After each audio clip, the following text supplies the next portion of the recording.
Everyone, this is Poonam. Welcome to my YouTube channel B Ed classes by Poonam Sharma. आज के इस session में हम डिस्कस करेंगे B Ed second year understanding discipline and subject paper 4B से unit 1 में आज का जो हमारा टॉपिक है meaning of subject matter knowledge. ठीक है, अध्यापक का विषय वस्तु ज्ञान का वर्णन कीजिए। ठीक है, एक अध्यापक है, उसको उस विषय वस्तु का ज्ञान होना क्यों ज़रूरी होता है, उसके बारे में व्याख्या कीजिए। ठीक है, ये क्वेश्चन आपके एग्जाम में शॉर्ट नोट पे पूछा जाता है, तो काफ़ी इंपॉर्टेंट है। इस सेशन को एंड तक जरूर देखिएगा। सेशन को स्टार्ट करने से पहले जो बच्चे मेरे चैनल पर नए आए तो जल्दी से चैनल को सब्सक्राइब कर दे, ताकि आपको बीएड एग्जाम से इंपॉर्टेंट अपडेट क्लासेस के नोटिफिकेशन टाइम पर मिल जाए। सेशन पसंद आता है तो सेशन को लाइक करें और अपने फ्रेंड्स बीएड ग्रुप में जरूर शेयर करें।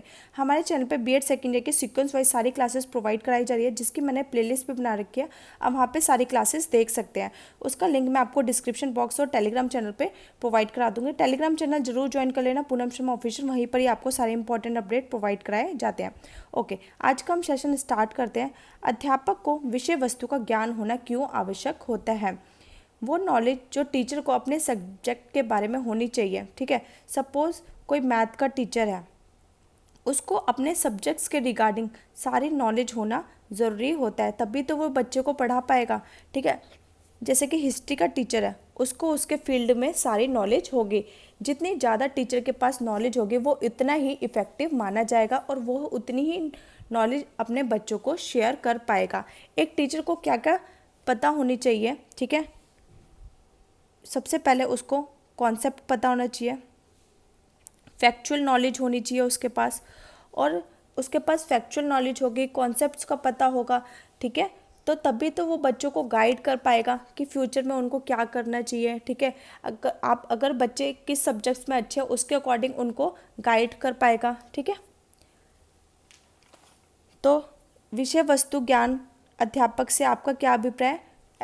ऐसा अध्यापक जिसको अपने सब्जेक्ट्स के बारे में नॉलेज होनी चाहिए, और वो नॉलेज आपकी कॉन्सेप्ट नॉलेज होनी चाहिए, फैक्चुअल नॉलेज होनी चाहिए, ताकि वो फ्यूचर में जो स्टूडेंट्स हैं उनको गाइड कर पाए। ठीक है, जो उनके फ्यूचर के लिए उनको गाइड कर पाए।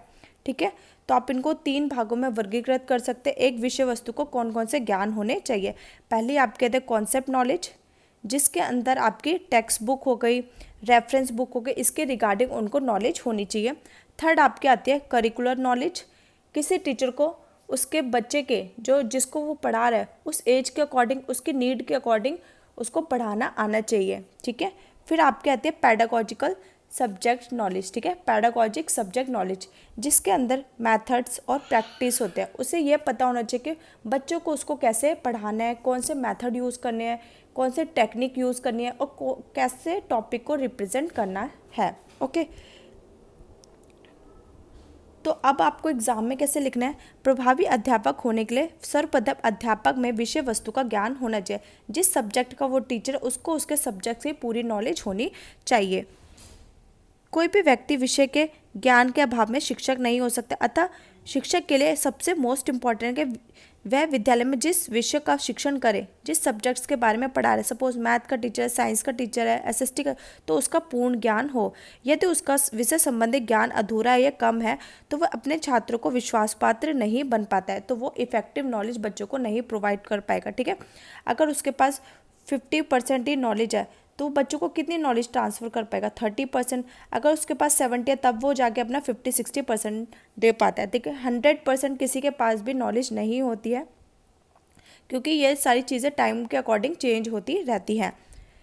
अब इसके इम्पॉर्टेंस क्या है उसको हम देख लेते हैं। Importance of subject knowledge. ठीक है, अगर अध्यापक को उसके सब्जेक्ट की पूरी नॉलेज होगी तो इससे क्या होगा? मेक लर्निंग प्रोसेस ईजी, अधिगम प्रक्रिया बहुत आसान हो जाएगी।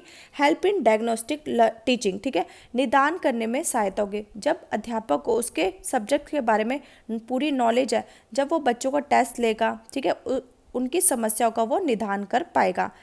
फिर है थर्ड आपका designing task and proper planning, योजना बना पाएगा। अब टीचर को कोई चैप्टर पढ़ाना है, ठीक है, कोई भी कार्य कराना है, तो उसकी वो प्रॉपर प्लानिंग कर पाएगा। फिर नेक्स्ट है आपका present information in best way, अपनी सूचनाओं को प्रस्तुतिकरण अच्छे से कर पाएगा। ठीक है, कोई टॉपिक पढ़ाना है उसके बारे में इन्फॉर्मेशन अच्छे से बच्चों के सामने प्रेजेंट कर पाएगा, ठीक है। नए नए टीचिंग मटेरियल यूज़ कर सकता है वो, ठीक है। नए नए मेथड्स यूज़ कर सकता है जिससे बच्चों को इफ़ेक्टिव वे में समझ आए, ठीक है। चार्ट्स, मॉडल आदि का प्रयोग कर सकता है बच्चों को इन्फॉर्मेशन प्रेजेंट करने में। फिर बच्चों से आस्किंग क्वेश्चन एंड आंसर, प्रश्नों के उत्तर पूछ सकता है। हेल्दी डिस्कशन कर सकता है, जब टीचर को उस सब्जेक्ट के बारे में पूरी नॉलेज होगी तो बच्चों के साथ वो डिस्कशन कर सकता है और उस टॉपिक के बारे में पूर्ण जानकारी बच्चों को दे सकता है, ठीक है। फिर high quality teaching depends on high subject knowledge, बच्चों को हाई क्वालिटी टीचिंग देगा। अगर अध्यापक उस सब्जेक्ट्स में निपुण है तो वो बच्चों को अच्छी गुणवत्ता वाली शिक्षा प्रदान करेगा। Subject matter knowledge helps to use different pedagogical skills, ठीक है।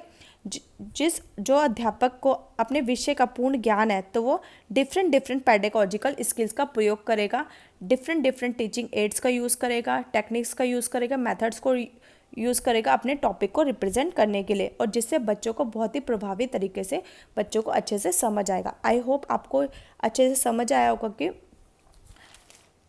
Meaning of subject matter knowledge क्या होता है। एक अध्यापक को विषय वस्तु का ज्ञान का वर्णन कीजिए, उसकी मैंने आपको मीनिंग भी बता दिया और इम्पॉर्टेंस भी बता दिया है।